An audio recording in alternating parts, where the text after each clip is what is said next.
Hello everyone, welcome back to my channel.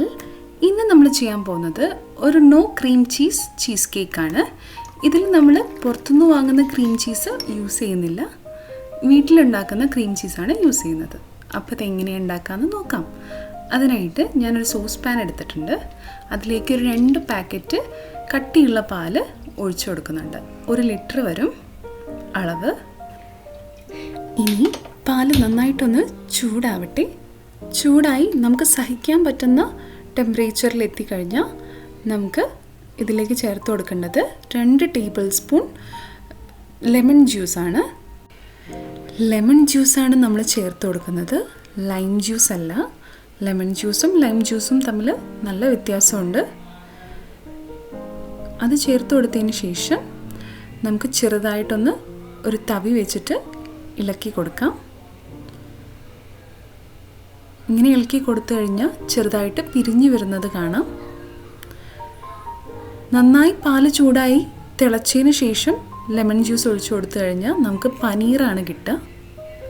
ഇതുപോലെ സഹിക്കാൻ പറ്റുന്ന ടെമ്പറേച്ചറിൽ ലെമൺ ജ്യൂസ് ഒഴിച്ചു കൊടുത്തു കഴിഞ്ഞാൽ നമുക്കിതുപോലെ ക്രീമി ആയിട്ടുള്ള ഫോമിലാണ് കിട്ടുക.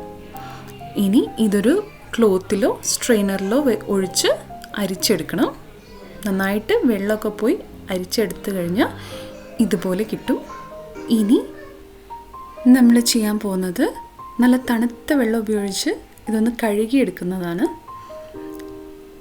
പുളിരസമൊക്കെ ഉണ്ടെങ്കിൽ അതൊന്ന് മാറി കിട്ടാൻ വേണ്ടിയിട്ടാണ് നല്ല തണുത്ത വെള്ളം ഒഴിച്ചിട്ട് കഴുകിയെടുക്കുന്നത്. നന്നായിട്ട് കഴുകിയെടുക്കണം, പുളിരസമൊക്കെ നന്നായിട്ട് മാറി കിട്ടണം.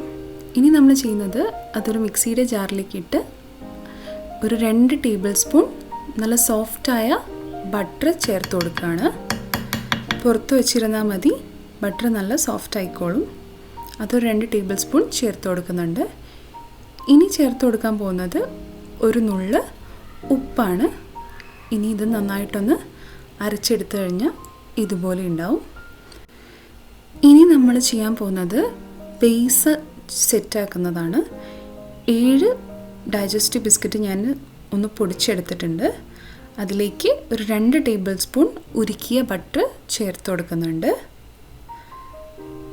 ബട്ടർ ചേർത്ത് കൊടുത്ത ശേഷം ഒരു സ്പൂൺ വെച്ച് നന്നായിട്ടൊന്ന് ഇളക്കി യോജിപ്പിച്ചെടുക്കാം. നന്നായിട്ട് ഇളക്കി യോജിപ്പിച്ച് കഴിഞ്ഞാൽ ഇതുപോലെ ഒരു ബേസ് കിട്ടും. ഇനി ഈ ബിസ്ക്കറ്റ് ബേസ് നമ്മൾ ചീസ് കേക്ക് ഉണ്ടാക്കാൻ വേണ്ടി വെച്ചിരിക്കുന്ന ഡെസേർട്ട് ബൗളിലേക്ക് കുറച്ചേച്ച് ഇട്ട് കൊടുത്തിട്ട് ഫില്ല് ചെയ്ത് കൊടുക്കാം. ഓരോ ഗ്ലാസ്സിലും കുറച്ചേച്ച് ഇട്ട് കൊടുത്തതിന് ശേഷം ഒരു സ്പൂണിൻ്റെ ബാക്ക് സൈഡ് വെച്ചിട്ട് നന്നായിട്ടൊന്ന് പ്രസ് ചെയ്ത് കൊടുക്കാം. ഇപ്പോൾ ബേസ് സെറ്റായിട്ടുണ്ട്.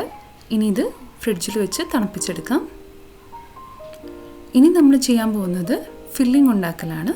നേരത്തെ അരച്ചു വെച്ചിട്ടുള്ള ക്രീമിലേക്ക് നമുക്ക് ഒരു 1/4 കപ്പ് കണ്ടൻസ്ഡ് മിൽക്ക് ചേർത്ത് കൊടുക്കാം.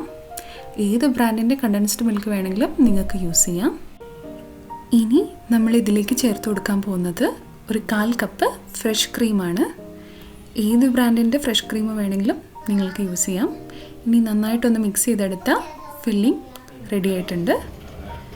ഈ ഫില്ലിംഗ് ഇനി നമുക്ക് ബേസ് സെറ്റ് ചെയ്ത് വെച്ച ബൗളിലേക്ക് ഒഴിച്ച് ഫില്ല് ചെയ്ത് കൊടുക്കാം.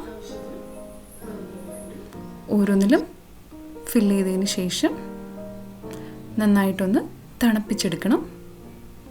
ഏതാണ്ട് ഒരു 4 മുതൽ 5 മണിക്കൂർ വരെ ഫ്രിഡ്ജിൽ വെച്ച് നന്നായി തണുപ്പിച്ച് സെറ്റാക്കിയെടുക്കാം. ഇനി ഇത് നിങ്ങൾക്ക് ഇഷ്ടമുള്ള രീതിയിൽ ഡെക്കറേറ്റ് ചെയ്തെടുക്കാം. ഞാനിവിടെ 3 വ്യത്യസ്ത രീതിയിൽ ഡെക്കറേറ്റ് ചെയ്തിട്ടുണ്ട്.